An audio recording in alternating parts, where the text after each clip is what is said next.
This is 2020 Church, and I'm Pastor Larry Enriquez. Yeah, and I've got a chef's coat on. That's because as part of our message, or messages, because even some in the future, I want to share with you some cooking tips and some recipes and just kind of bring that together because I just think it's so biblical to break bread together and to be part of a community that eats not only together but cooks together and just, trading skills and sharing things that'll help you be a better cook and help you have more fun when you do it. So that said, we just had a great, by the way, happy Easter to you. We just celebrated Easter a couple days ago, and we had a big Easter feast here at our home. And one of my daughters, I won't say who, was cutting an onion, and it was, for me, it was just wrong. Now let me clarify that you can cut an onion any way you like. It doesn't matter. Cut an onion however you like. But there are better ways to cut an onion and better techniques and safer techniques. And I like to show you those kinds of things. So I said, honey, didn't you see the videos? And she says, yeah, but it's hard to see what you're really doing when you're cutting the onion. I can't tell what you're doing. So we thought we'd slow it down just a tiny bit and show you how to cut an onion, at least how to mince an onion, all kinds of ways. But let's go over that quickly. This is an onion, a white onion. Most Latin cooking is done with white onions, but use brown onions if they're cheaper, it doesn't matter. But here's a white onion. You usually will cut it, for most applications, from root to the point. So you're going to cut from the root to the point. By the way, get a sharp knife. So you cut it like that in half. Now when you cut it like this, the root is still intact, so it holds the onion together when you do other cuts. Now, here's another little tip for you. We're just going to do half the onion, but when you cut the onion like that, now already you can see that I have, by the way, if you don't want to cry when you do an onion, put it in the freezer for 5-10 minutes and it'll cool it down and the gases won't emit when you're cutting the onion. And use this sharp knife because the dull knife won't help you not cry.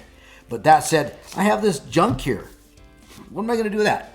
Always have, if you can, a junk bowl. Put all your stuff you're not going to use there. That way you have a clean counter.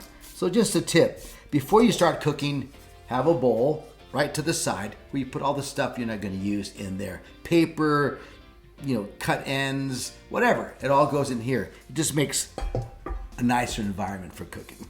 Okay, that said, here's this half of an onion. I'm going to mince it. If I'm going to mince it, I cut it, again, from the root end forward to the end where the point was. They used to say, cut it this way, then in culinary school they'd say, and then cut twice this way. That way and this way. The last time I was in culinary, at a culinary school or class, they said, all these years we've been saying cut this way, but there's already the natural formation of the onion. There's already cuts, so to speak, that way. There's layers, so you don't have to cut this way anymore. So just cut this way. Ready? That way. And then once you make those cuts, you just come down. Now look at my fingers. You can't cut yourself if you're curled in like that. You cut the onions like that. I kind of like going to the side again, and then finish my cutting. At a certain point, you can turn it over. You can use the back end of your knife. You don't even have to pick up the tip like this. I like using all my onion. And then where does this go? The trash bowl, just like that. Okay? Piece of cake. Now, don't cut yourself. It's a sharp edge there, so be careful, but do that. I use the backside of the knife to bring things together. But one of the nicer tools in all the kitchen will be this tool here. A bench scraper. You can cut with it, really. If you didn't have a knife, you could use this. But it's a way by which we bring all these things together and we can put in the pan or in a bowl, whatever we need to do. So let's put these onions aside. Hopefully you saw that better and you know how to better dice an onion. By the way, if you want to not dice the onion, do the same thing if you want half rounds. Now you just cut it one time through. Don't do any of the slicing. Just cut like this. If you want to do onion rings, then don't cut it in half. It's going to be more dangerous because it's round, but you just want to cut straight down. So that said, that's how you cut an onion. Basic onion cutting. Onion cutting 101. Okay. Now, what goes with onions? Well, in our palate, in most cultures, you have the combination of onion and garlic. They always go together. They're so cool. But let me show you how to cut an onion. You can use the bench scraper for this, where you push down. You can break this apart and take out your garlic cloves. That's a garlic clove. Here's 2 of them. Let me just show you how to do garlic. Once you take the garlic out, take the flat end of your knife and just do this. Smash it. However much, if you don't want to smash it completely, just tap it a little bit. But that just takes the husk right off. And you have a clean garlic and a clean counter because that goes in your trash bowl. Then you do the same with this one. You have 2 garlics here. Now, if you're going to mince it, again, you take it like this. Put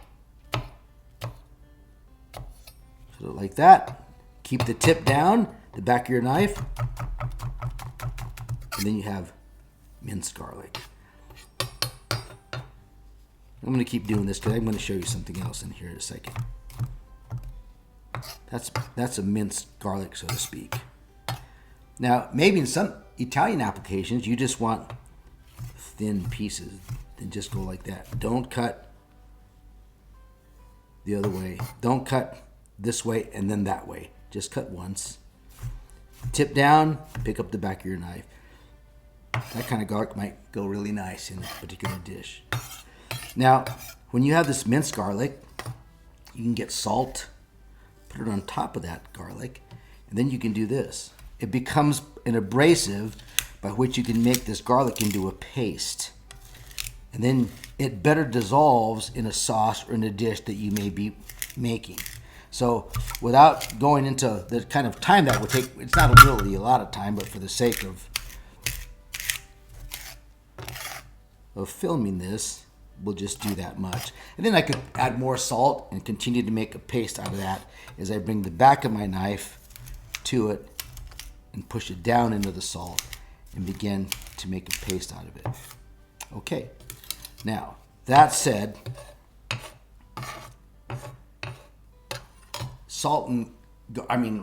onion and garlic.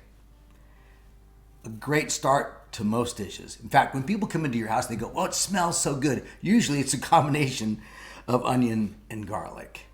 So let me show you how to cook something that really is so basic. You're going to go, no, but I want to elevate this to the fact that you can go, you might make it a meal, funny as it may seem. But if I can, let me show you something. A bowl of ice cream, chocolate ice cream. Not, just kidding. This is really just a bowl of refried beans from a can that you'd buy at the store. And you might go, all our lives, man, my mom just threw that into a pan and heated it up, put it on a tortilla or whatever. And it was like, that was good. No, it wasn't good. You think it was good, but we want to elevate your palate. No, that's eat beans. They're good for you, legumes. But the reality is that you can make them really, really good with just a few kind of things that we've just taught you. Beans. Hold that to the side just for a moment. We have some olive oil in this pan that's cooking. What you do is you take this bench scraper, get a good half cup of those onions, put that in there. Put in that 2 cloves of garlic. Put that in there just like that. Now remember, garlic and onions. You could use this to start a Mexican dinner, an Italian dinner, an Asian dinner, an American household dinner. What really matters is what you put into it next, which are spices. Now I'm going to show you how to make these beans an elevated dish that you can put on a wonderful little tortilla, roll it up with a little bit of chili. You're going to go, ooh, this is so good. So let me show you. While this is frying in olive oil, what we call sauteing, here is some red chili powder. It's just red ground up dried chilies. Here's a teaspoon. I'm going to put in about half of a teaspoon. Here's a wonderful spice I love. Some people don't like it as much. I love it. It's called cumin or cumino in Spanish. I'm going to use about a half a teaspoon of that in this application. If it was just me eating, I'd probably put the whole thing in there, but I'm going to put half. I'm going to put about half of a teaspoon of garlic. Now it's starting to really smell good. You don't have some odor device on your phone or on your camera, but I'm telling you, it smells great already. So you put in that garlic. I would even put a little bit more garlic because I'm a garlic guy, and it already has garlic pieces in there minced. And then I'm going to put some pepper, regular pepper, about a 1/3 of a teaspoon of pepper. You can do that to taste. And then this is good kosher salt or sea salt, and I'm putting another half of a teaspoon in there. And that's now elevated towards what we would call a Hispanic, Latin, or Mexican dish. Now, of course, I put other spices if I was going to do something on the Italian line of things. But that said, we're cooking Mexican food tonight. So I have that going on now. It's just olive oil and those spices, onion and garlic. But now, I'm frying this up a little bit because it's blooming all of those spices, and that's where you get the aroma and the flavor. But now to even elevate it a little bit more, I have just a couple tablespoons of water. Now that water really blooms those spices. Now, these plain old beans are going to become Cadillac beans. Wait, no, Cadillac's my age. What kind of car would I say? I don't know, some really cool car.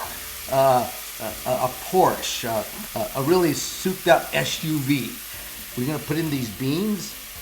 Use your spoon, by the way, to hold the beans from just plopping in there. Put those beans in there like that. And now we're going to mix them up with all of those spices. This is, by the way, at a medium heat.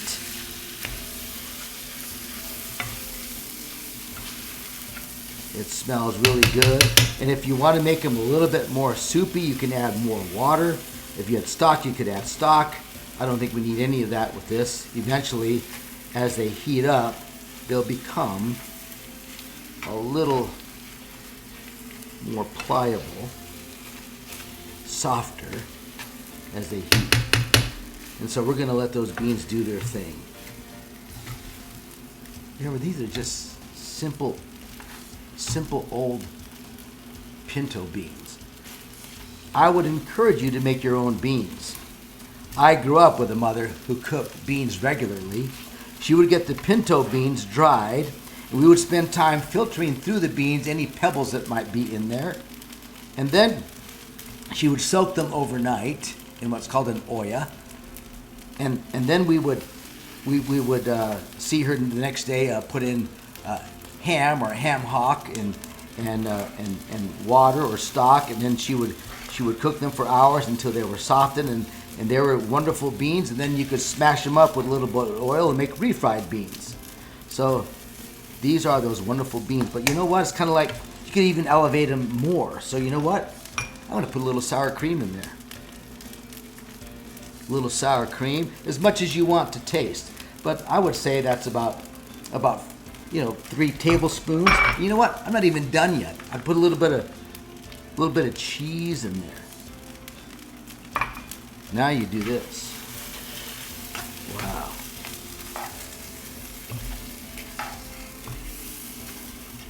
Just simple little refried beans are now elevated to another level.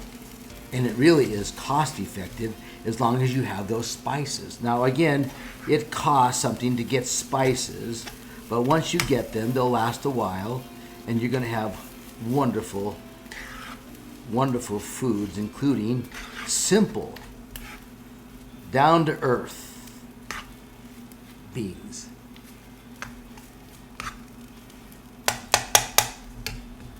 These are so good, you could use them as a dip. You get tortilla chips and just eat this whole thing. You know, get popcorn and watch. Now get a bowl of beans, some chips, and watch the movie. Beans elevated. What goes with beans? I would say a wonderful warm homemade tortilla. Now we're talking a meal. Tortillas are simple. They're expensive at the store nowadays. Before it was just, why make tortillas? They're cheap, but that's not the case anymore. But if you have flour, baking powder, by the way, some people make just fine tortillas without baking powder. I'm just used to using baking powder, so I put a little bit in there. But let me go over it real quick with you. I use 3 cups of flour, all-purpose flour. I use a good teaspoon of baking powder. I use 1/3 cup of a lipid, that means an oil. I use olive oil. You can use a 1/3 cup of lard or butter. And then I use at least 1 cup of warm to hot water. It's important to have warm water, not cold water, when you make tortillas. And you mix all that together in one lump. This is going to make sense when we talk about the Passover in just a little bit, or what that means when we have communion. So stick with me on that. But that said, we use a little bit of a leavening agent, baking powder, but if you didn't use baking powder, again, some people do not, they can still get a soft tortilla. It's more like almost a matzah, because matzah is unleavened bread, or bread without any kind of baking powder or yeast. When you mix all that together, you come up with a good lump of dough. I have it here in this cellophane. And this is for my tortillas. Now, you can do this where you proportion it all out, etc. But just for the sake of showing you how to make a tortilla, you end up getting a little ball of it like this. I'm going to put this aside. And you roll it. Now, I would have a bigger area by which I'm going to make my tortillas, but I'm going to use this for the sake of the camera, and we're going to pour a little bit, put a little bit of flour on here, so that way it doesn't stick to the board. These are granite tops, and it's good to do it on a granite top because it keeps it cool. But that said, I have down here a rolling pin. This is a French style rolling pin, but I actually have a Mexican rolling pin, which is about this big, and a piece of metal that my dad got out of some yard somewhere, and that's what we would use growing up. My mom still has that. But you take this dough and just do that in the middle, and then turn it, and you can have fun with this. Really, you can enjoy. You can. This is the kind of thing where your kids can make them with you, and they would be all imperfect, but that would be fun to have them eat, or rather make their tortillas. And you can make them as thin or as thick as you want to. Again, a thicker tortilla is called a gordita, which means chubby.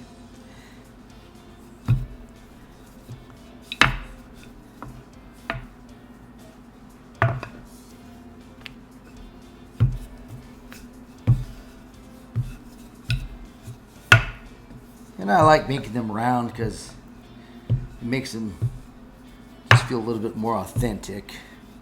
But that said, here's a tortilla. It's that simple. You make these and then you put them on a hot plate, and I'll show you how to do that in just a moment. Any kind of a flat skillet would work.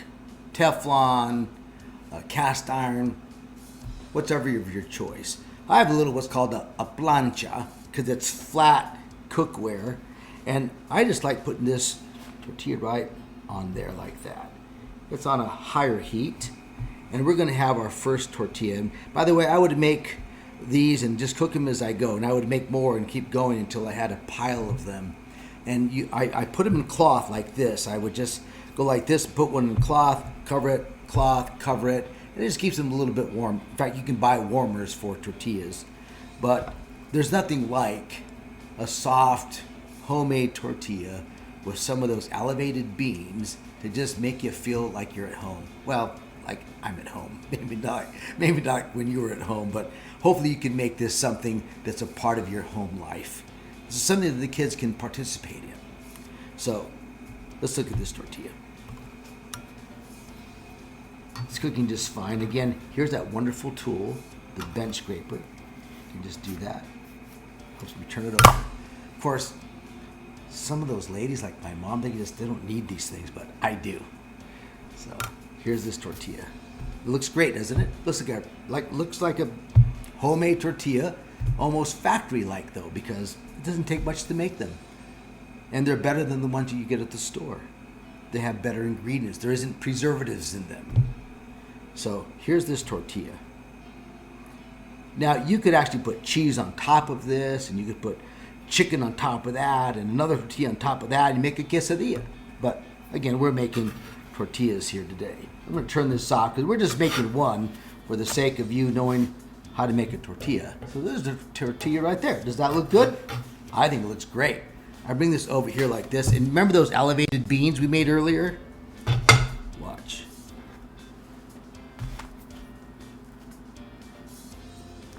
Just like that. Now, you could put more cheese if you wanted, more sour cream. You could put salsa on top of this. We make salsa here. We'll do that on another episode. But you just fold this up like that on one end, like this, like that, like this, and you have a little bean and cheese burrito, an elevated bean and cheese burrito, all homemade. You can do this at home. Sorry.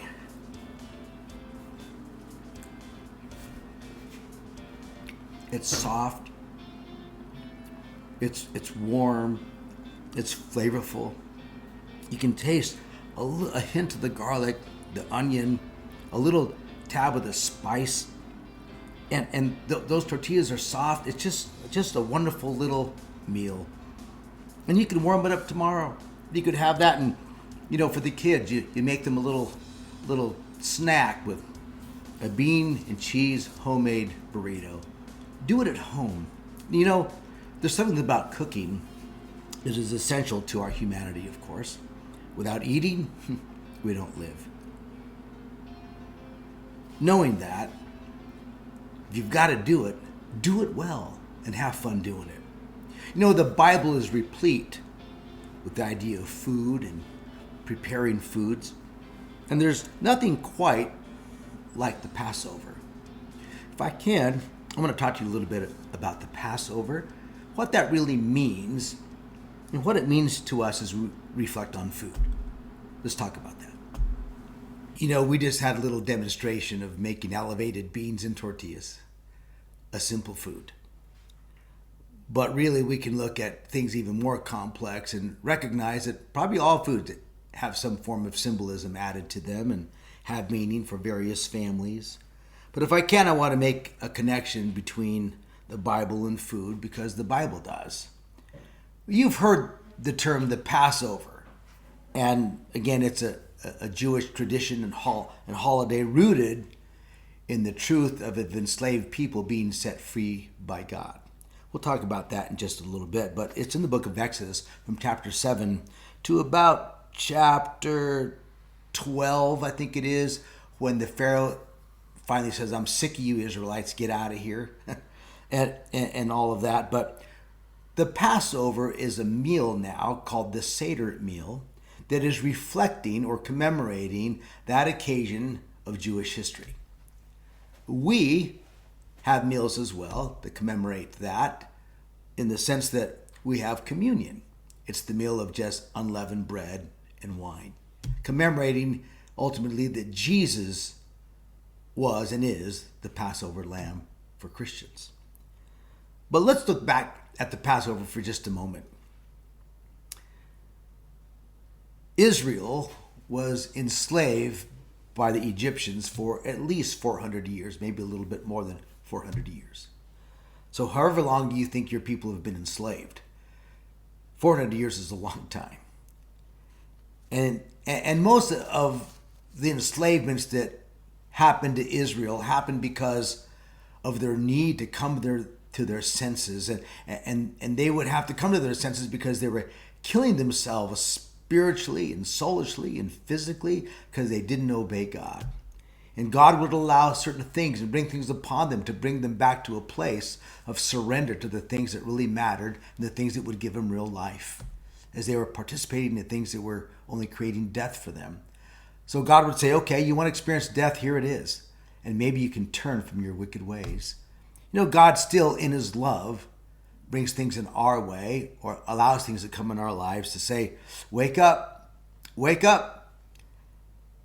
That's called now in the New Testament discipline. God disciplines us sometimes. And that's not a cool subject, but let's just be true about it, that if there's something difficult in your life, it just may be because difficult things come in this life, period. Doesn't matter what you do. But there may be some things that come in our lives because it's just a product of some really poor decisions we're making or decisions that we make that are in somewhat rebellion to God. But all of that said, let's look at the Passover and how that reflects on us.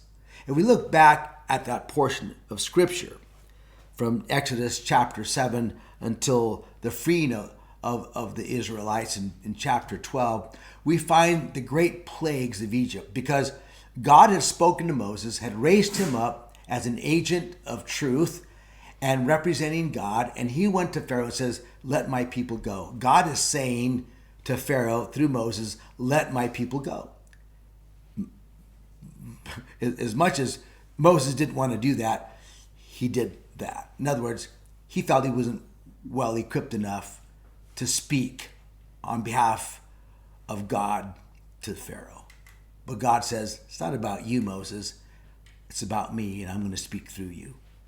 So, long and short of it, Moses and Aaron are part of this, and they go before Pharaoh, and Pharaoh denies their freedom.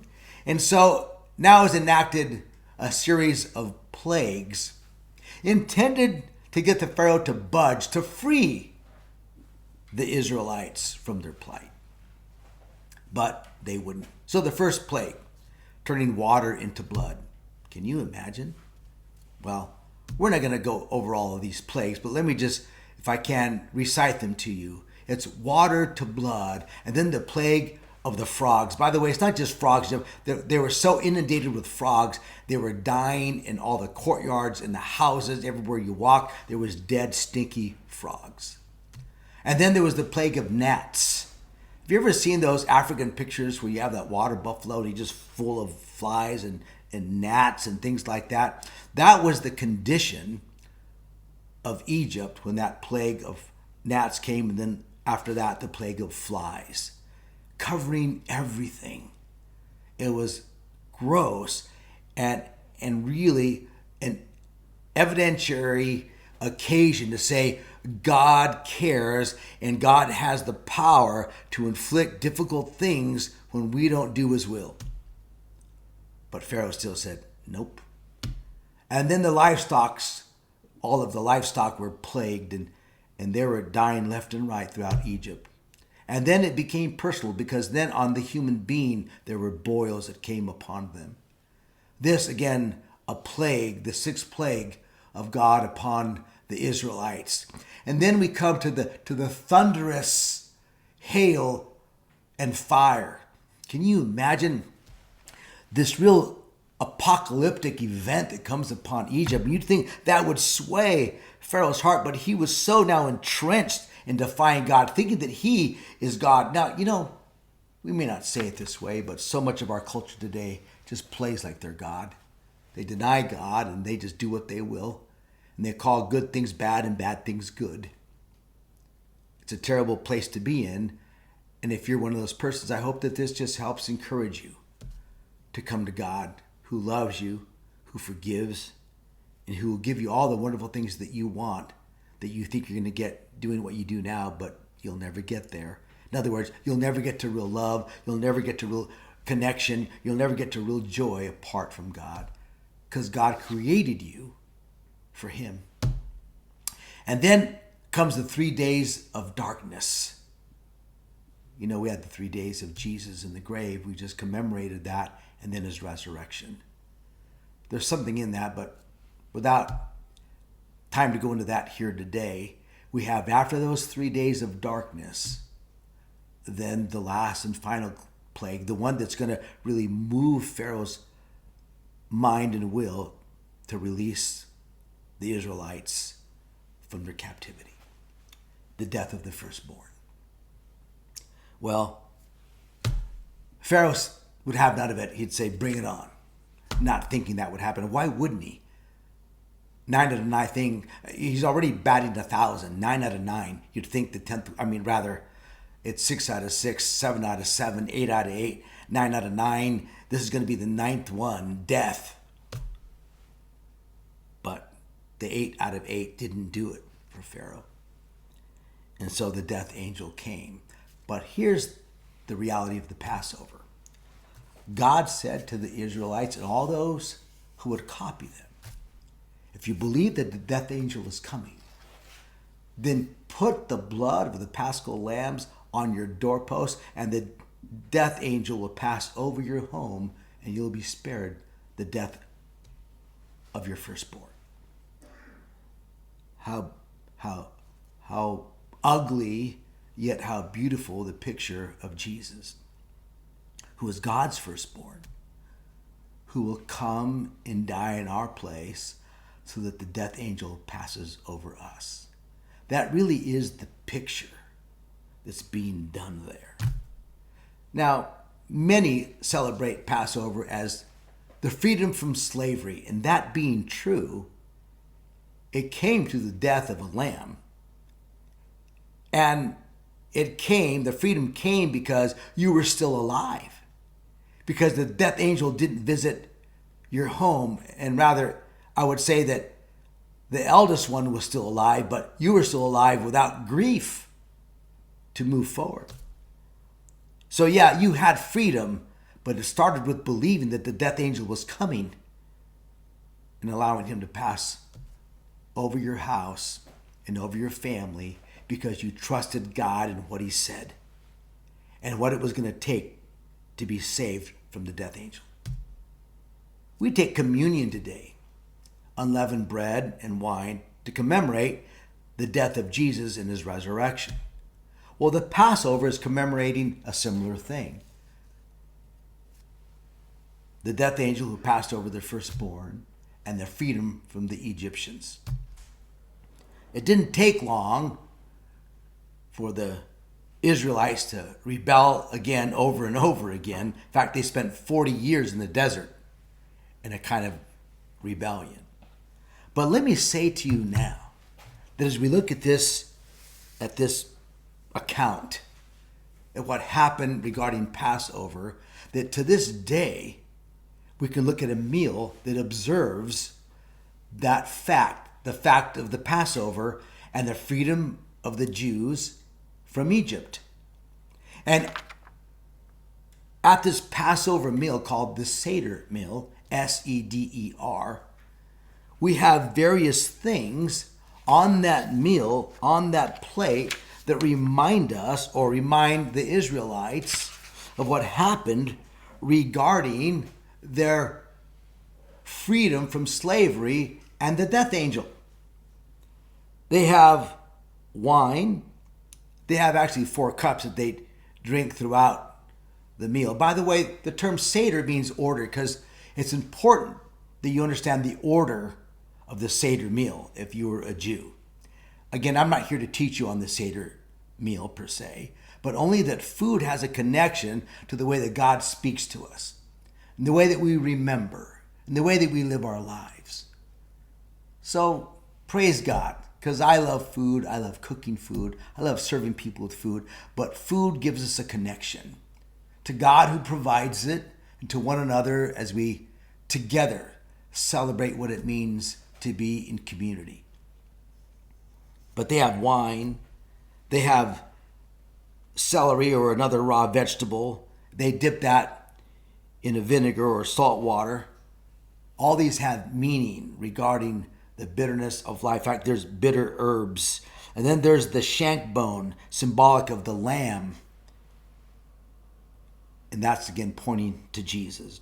A hard-boiled egg that symbolizes the loving kindness of God, and others say, well, it's also the destruction of the temple. But that said, there's the unleavened bread, because leaven is a symbol of sin, because when leaven or yeast goes into the flour, you can't separate it, and it all gets infected with the yeast. And they say that's how sin is. When it comes into your life, it just infects everything and everybody. That's why when we make a tortilla, it's kind of like the unleavened bread of the Hispanic culture.